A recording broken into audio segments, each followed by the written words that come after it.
Assalamualaikum warahmatullahi wabarakatuh. Assalatu wassalamu ala asrafil anbiya wal mursalin Sayyidina Muhammadin wa ala alihi wa sahbihi ajmain, amma ba'du. Yang terhormat kepada Bapak Rektor, Bapak Babun. Yang terhormat kepada Ibu Mukniah. Yang terhormat kepada Bapak Fajar. Yang terhormat kepada Bapak dosen, Bapak Baroki.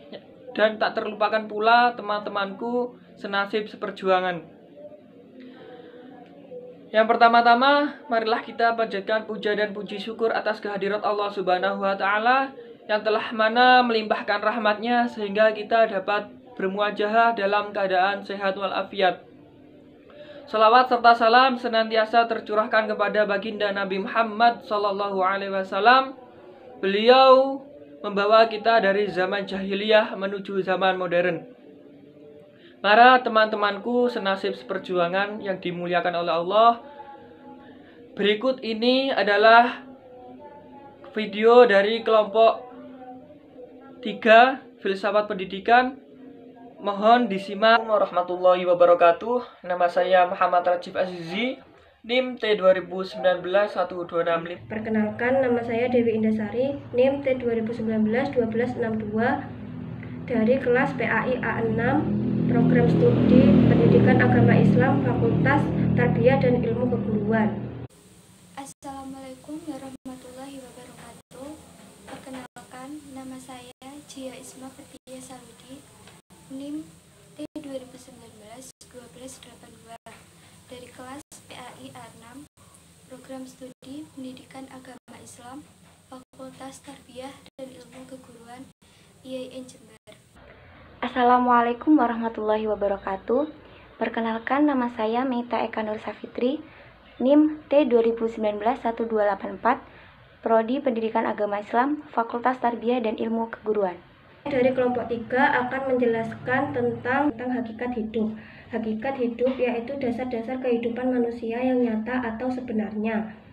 Fenomenologi meneropong hakikat hidup karena ia ingin memperlihatkan jarak antara kehidupan yang diobservasi oleh ilmu pengetahuan dan kehidupan yang dialami secara mendalam. Di sini kehidupan manusia bukan hanya data objektif otomatis pergerakan, namun juga merasa hidup dan persepsi otomatis pergerakan.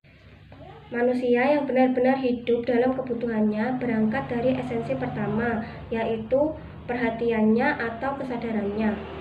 Kemudian dengan pengamatan segenap organ fisik yang merupakan suatu pendasaran.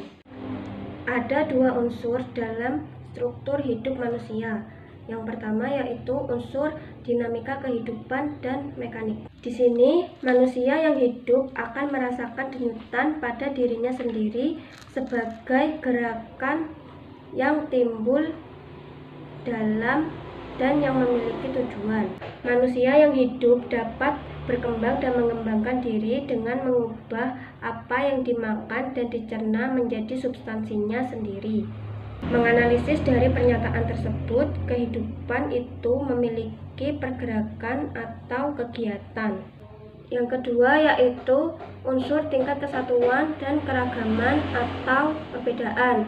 Di dalam unsur ini ada 2 prinsip, yaitu prinsip di area sensitif dan metasensitif. Pergerakan kehidupan ini menggunakan organ-organ tubuh yang menghasilkan kualitas kehidupan tubuh. Saya dari kelompok 3 akan menjelaskan dasar pendidikan Islam. Sebelumnya, dasar pendidikan Islam itu sendiri dibagi menjadi 6 sumber pokok. Yang pertama, akidah. Yang kedua, akhlak. Yang ketiga, penghargaan kepada akal. Yang keempat, kemanusiaan. Yang kelima, keseimbangan. Dan yang terakhir adalah rahmatan lil alamin. Saya akan menjelaskan satu persatu maksud dari 6 sumber pokok ini. Yang pertama dan yang kedua adalah akidah dan akhlak. Akidah dan akhlak saling berkaitan satu sama lain, karena akidah dan akhlak merupakan sikap dan perbuatan manusia. Yang ketiga adalah penghargaan kepada akal. Maksudnya, diharapkan manusia dapat menerima dan menghargai pendapat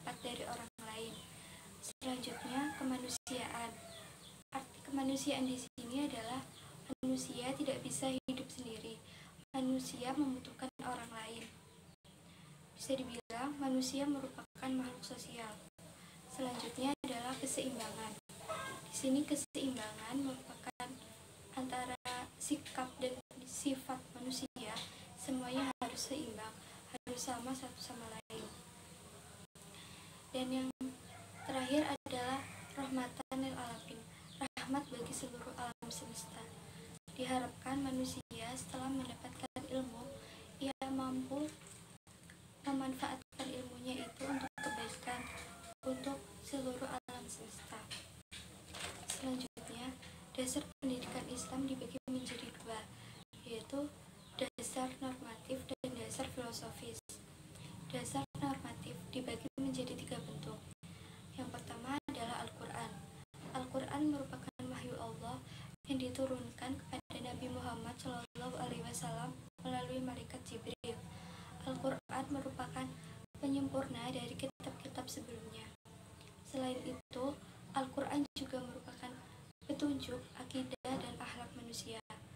Selain itu, Al-Quran juga sebagai sumber dan hukum dari segala perilaku manusia.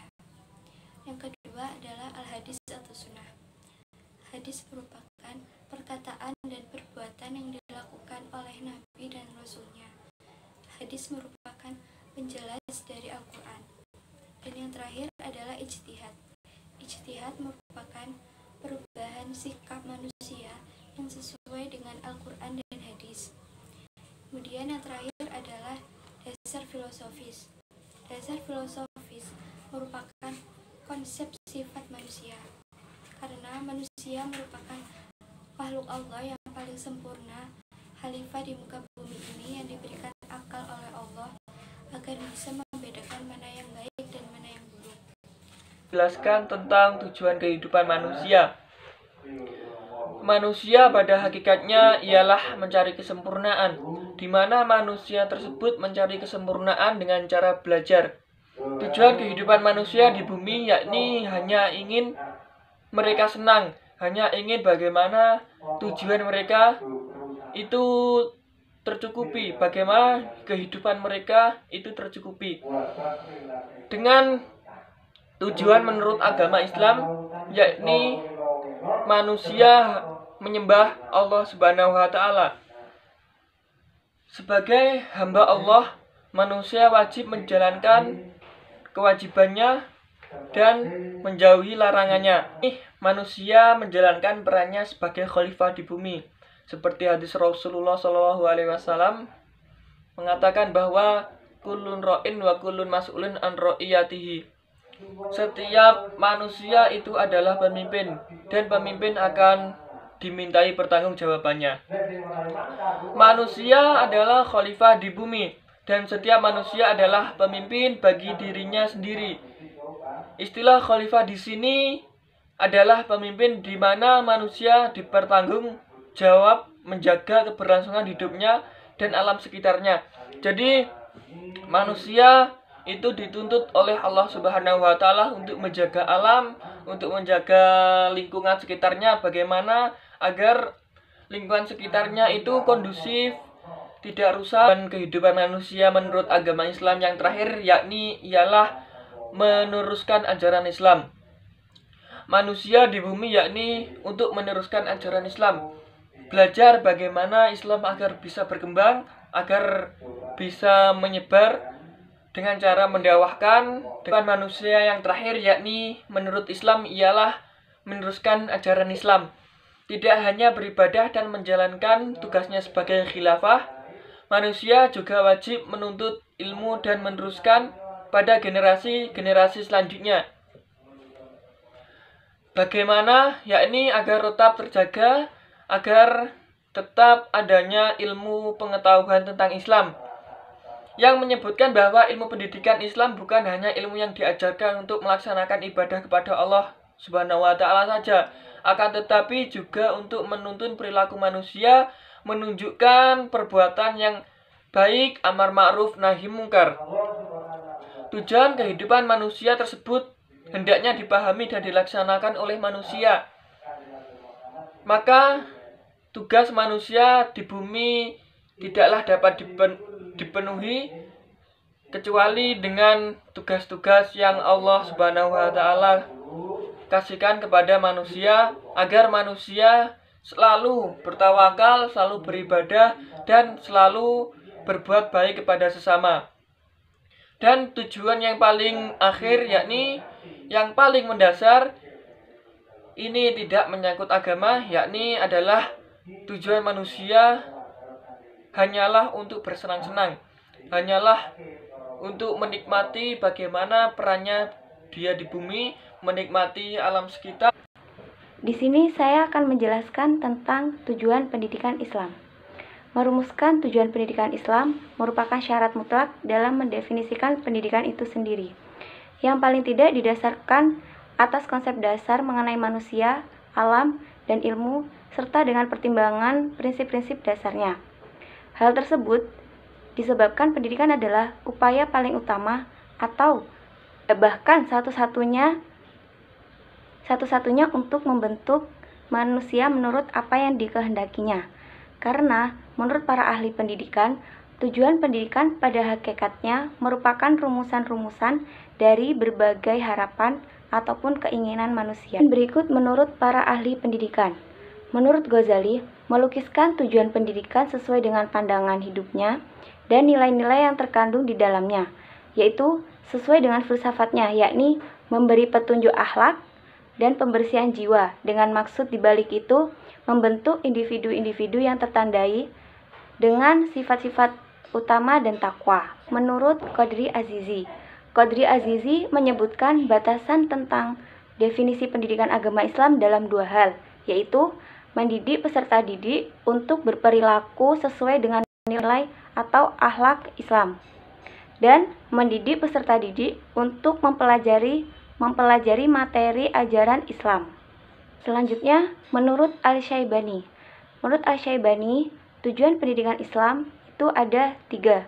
Yang pertama, tujuan yang berkaitan dengan individu, mencakup perubahan yang berupa pengetahuan, tingkah laku masyarakat, tingkah laku jasmani dan roh, dan kemampuan-kemampuan yang harus dimiliki untuk hidup di dunia dan di akhirat. Yang kedua, tujuan yang berkaitan dengan masyarakat, mencakup tingkah laku masyarakat, tingkah laku individu dalam masyarakat, perubahan kehidupan masyarakat, dan memperkaya pengalaman masyarakat.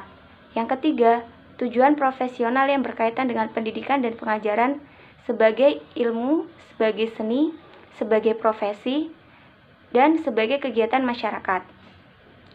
Yang selanjutnya, menurut Al-Abrashi merinci tujuan akhir pendidikan Islam menjadi 4. Yang pertama, pembinaan akhlak. Kedua, menyiapkan anak didik untuk hidup di dunia dan di akhirat. Ketiga, penguasaan ilmu. Keempat, keterampilan bekerja dalam masyarakat. Untuk selanjutnya, menurut Asma Hasan Fahmi, tujuan akhir pendidikan dapat dirinci menjadi 4. Yang pertama, tujuan keagamaan. Yang kedua, tujuan pengembangan akal dan akhlak. Yang ketiga, tujuan pengajaran kebudayaan. Dan yang terakhir, tujuan pembicaraan kepribadian.